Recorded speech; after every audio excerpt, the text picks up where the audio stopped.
A kú dédé àsìkò yìí, a kú kó lè dá, a kú lílọ bíbọ̀ lágbára Ọlọ́run ọba wọn yóò fi èrè tọ̀pọ̀ ìṣiṣẹ́ kó wa wá. Àmín. Ìròyìn Feli-feli ló ń dé sójú amóhùnmáwòrán yín láti ìkànnì ayélujára Feli-feli TV. Lónìí ti ṣe ọjọ́bọ̀ 30 nínú oṣù kẹta ọdún 2023. Fún mi Adénúgà oníròyìn, síwájú ẹgbẹ́ àwọn kókó tó wà nínú ìròyìn wa.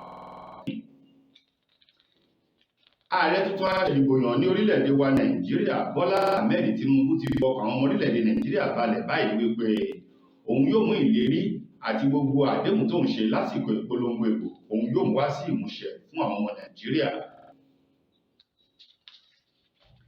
Ẹgbẹ́ òṣèlú APC àti ẹgbẹ́ òṣèlú PDP ti sọ wípé àwọn ẹ̀ṣọ́ ọ̀tẹlẹ̀múyẹ́ DSS kí wọ́n fọwọ́ òfin mú ẹnikẹ́ni yòówù èyí tó ń dún màwúrúmàwúrú wípé wọn yóò gba ìjọba fìdíhẹ ní orílẹ̀-èdè Nàìjíríà.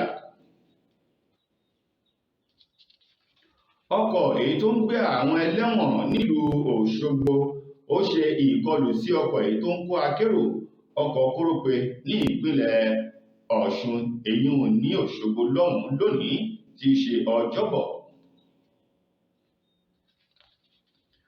Lórí ikú ọmọ ọdún 12 ti ilé ẹ̀kọ́ Chrisland tó wà ní Ọ̀pẹ́bí ní Ìkẹjà ní ìpínlẹ̀ Èkó báyìí, ọ̀gá àgbà ilé ẹ̀kọ́ ọ̀hún àti igbákejì rẹ̀ tó fi mọ́ àwọn òṣìṣẹ́ rẹ̀ méjì ló farahàn níwájú ilé ẹjọ́ gíga ti ìjọba àpapọ̀ èyí tó kalẹ̀ sílùú Ìkẹjà lónìí láti wá ṣàlàyé lórí ikú ọmọdébìnrin ọmọ ọdún 12 ọ̀hún. Ilé ẹjọ́ ti ní kí àwọn ènìyàn oníṣẹ́ ibi kan babaláwo àti àwọn mẹ́ta kan kí wọ́n lọ fi wọ́n pamọ́ sí ọgbà àtúnṣe látàrí pé wọ́n ṣekú pa arábìnrin kan èyí tó jẹ́ ìyá ọmọ méjì tí wọ́n sì gé ẹ̀yà ara rẹ̀ báṣíbáṣí lékìrí bí ẹran. Lákòótán nínú kókó ìròyìn fún talẹ́ òní, gbajúgbajà ọmọ òṣèré orí ìtàgé ti elédè Ìgbò tóun náà tún jẹ́ òṣèré orí ìtàgé ti elédè Ìgbò ní orílẹ̀-èdè wa Nàìjíríà Yọ̀ Ẹ̀dọ́jì, ọmọ rẹ̀ tí í ṣe ọmọ ọdún 16 ọkùnrin ó jọ́nà ọba nípè nínú ọ̀sẹ̀ tá a wà yìí lẹ́yìn àìsàn kékeré kan. Ìròyìn tẹ́ láǹfààní àti jẹmùkúntù gbẹdẹmukẹ rẹ̀ tá a bá lọ tí a bá padà dé ẹ kú kalẹ̀. Ẹ káàbọ̀ padà. Ìròyìn Feli-feli TV àjààbálẹ̀ làwọn ìròyìn ti wà, máa wò lóòrèkóòrè.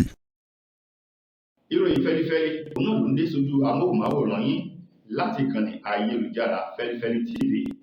Ìròyìn ọ̀hún rèé lẹ́kùnrẹ́rẹ́. Gẹ́gẹ́ bí ààrẹ tuntun aṣèdìbòyàn torílẹ̀-èdè wa Nàìjíríà nínú ètò ìbò gbogbogbò èyí tó wáyé ní ọjọ́ 25 oṣù kejì ọdún tá a wà yìí, Asiwaju Bola Ahmed Tinubu ti ẹgbẹ́ òṣèlú APC ṣe lékún ọjọ́ orí kan lórílẹ̀ alàì tí ṣe ọmọ ọdún 71 báyìí, èyí 71 years. Òun ló sọ di mímọ̀ lánàá ní ìgbà tó ń fi ìdùnnú àti ẹ̀mí ìmoore hàn sí gbogbo àwọn ọmọ orílẹ̀-èdè Nàìjíríà lórí bí wọ́n ṣe túyáyá jáde láti wá dìbò fún gẹ́gẹ́ bí ààrẹ tuntun ní orílẹ̀-èdè Nàìjíríà tí ó gba ìdàṣàkóso agbára rẹ̀ nínú oṣù karùn-ún ọdún tá a wà yìí. Bọ́lá Ahmed Tinubu ní inú òun dùn ayọ̀ òun kún ó ní fún ìgbà àkọ́kọ́ láàrín tí òun ti dé ayé àwọn ti ṣe ọjọ́ ìbí òun lórí ọjọ́ àkọ́kọ́ tí inú òun dùn jù pẹ̀lú bí àwọn orílẹ̀-èdè Nàìjíríà ṣe fi ìbò ààrẹ bí wọ́n ṣe fi ta òun lọ́rẹ tí wọ́n sì yan òun gẹ́gẹ́ bí ààrẹ tuntun tí ó gba ìdà ìṣàkóso agbára ní kòpẹ́kòpẹ́ yìí.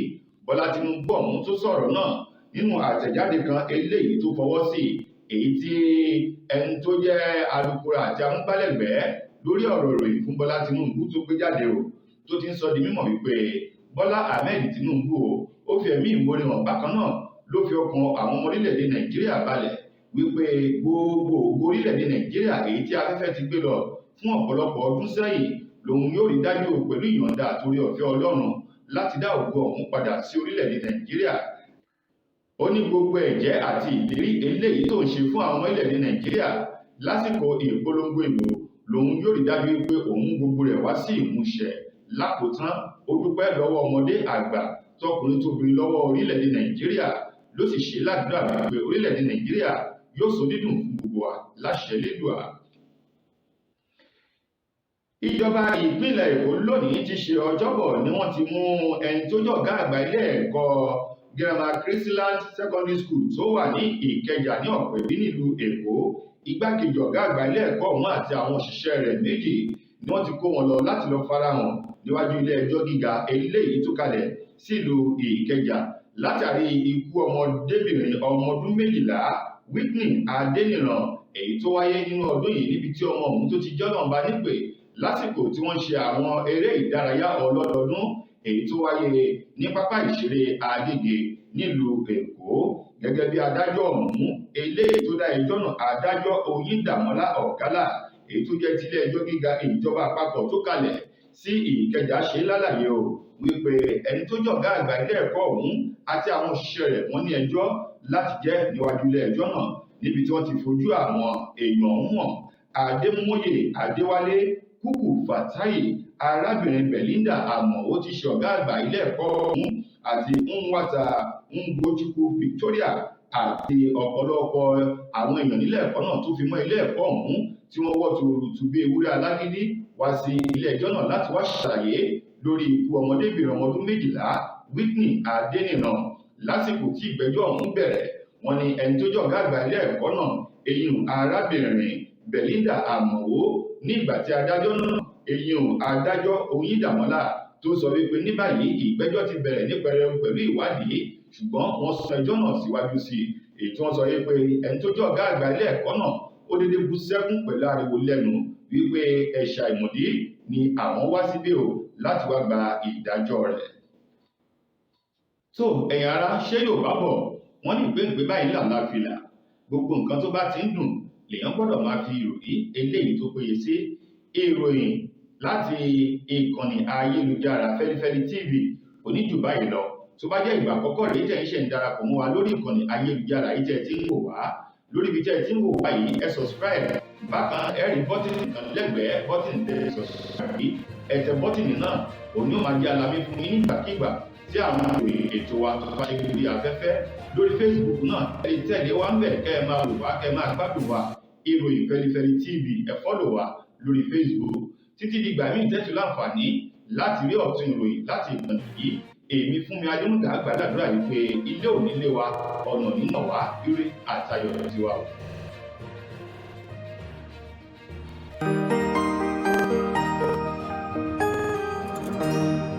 Ìròyìn Feli-feli TV, àjààbálẹ̀ làwọn ìròyìn ti wà, máa wò lóòrèkóòrè.